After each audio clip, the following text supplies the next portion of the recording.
So, ladies and gentlemen, welcome to our Dasamsa chart video of the week. And today we're going to be covering Taurus ascendant for the Dasamsa chart. And what happens when you have a Taurus ascendant rising in your D10 chart, which is a chart that shows an expanded view of your career, an expanded view of your obligation to society, because Dasamsa is really the obligation to society. What is it that you are here to manifest? Birth chart shows exactly what is manifesting. Dasamsa shows how that particular karma is being manifested. Okay, birth chart is what? Dasamsa shows how and even when. Okay, and as always, if you do not know if you have this particular ascendant in Dasamsa, what your astrological details are in the birth and Dasamsa and all the divisional charts, for that check out the links here. Check out my full astrological report, including my books, consultations, and link to my academy, Vedic Astrology Academy, where I'm currently teaching ascendant through nakshatras and planets through nakshatras. So let's not waste time and let's start with this particular video. First of all, when you have a Taurus ascendant in Dasamsa, what it first of all shows that the way this person is going to manifest their obligation in society and the way they're going to manifest their career is by going after value. They want to attain value in everything and through everything. So this is an individual, when they want to do something, they want to take a task. The first thing they think about, what is the profit that I'm getting? Number one. And what is the value that this particular thing has for me to do this? Because sometimes people do things where they just do it. Whether it's adding value or not, whether it's giving gains or not, they still do it. But this particular individual will be very adamant about what am I getting out of this? And what is the worth of this that I'm doing?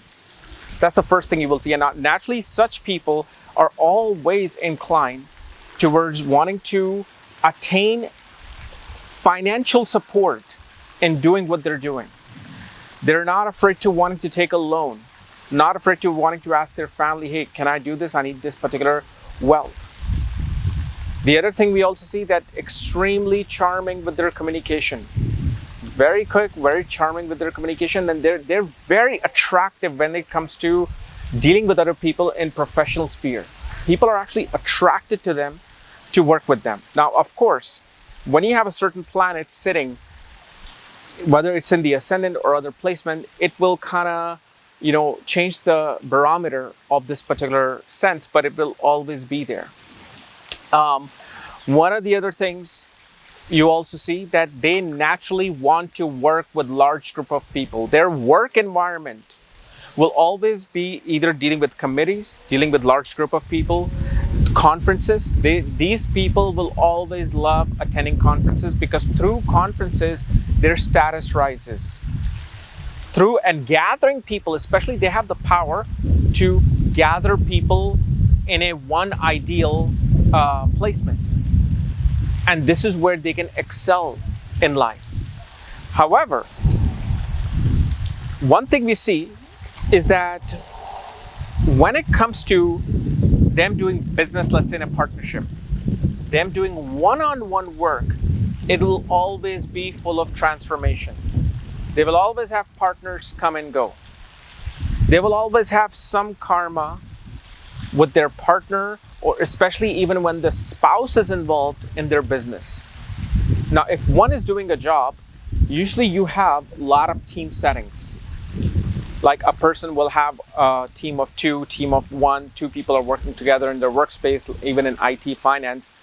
Those are the places where they will find that struggle. They will see the fact that they have some karma to pay to that particular individual to get the project done, to get the job done. And the other thing you will see that they deal with is relationship with their subordinates is never going to pan out as they expected. It's always going to be this struggle of passion, of collective interest in the project.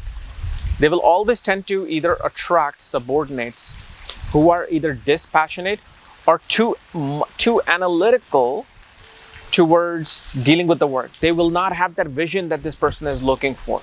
And this is where they will deal with some of those things. However, if this person is, let's say, in finance, If this person is in finance, dealing with money, dealing with, speculative gains, that's where their intelligence works the best. Even if they do some business, that business needs to have some speculative sense into it, and they do well. And also, such people will create many support system. Lot of like professional network circles, and regardless of if you're a man or woman, you will attract either a lot of females or a lot of feminine personalities in your connection to help you gain that higher status. But one thing they definitely always tend to benefit from is having a very strict, disciplined and structured mentor and bosses. If a boss is, gives a lot of freedom, very easygoing, they don't feel that that ingenuity between them and their particular boss. They want that particular authority to be very firm, to be full of rules and disciplines. And this is where they excel. And usually whenever these people travel, traveling for such people become very beneficial for their status. Maybe not so for money. Maybe they can just sit in their office and make money. But when it comes to like raising their status, whenever they travel for their work, their status will rise. And usually they always get co-workers, not subordinates, not professional network circles. I'm talking about their co-workers, the people that you kind of interact with in the desk next to you, the cubicle next to you. They will have a very strong emotional and very pleasant bond with them. They will always have subordinates who are always going to help them and nourish them. And usually such people will also gain through commercial property, commercial real estate. They will also gain through the politics of office. So whenever there's politics in office, they tend to gain through that. Now, one obstacle, like I said, becomes for them is dealing with the issues of partnerships. Dealing with the debts of the partnership becomes one of the karmas that they're going to have to pay. Usually when you have a Taurus ascendant in Dasamsha, it's never going to be marriage and work. It's either going to be work up here and marriage down here, or it's going to swing the other way, which is going to disturb their dasamsha, which is going to disturb their obligation to society.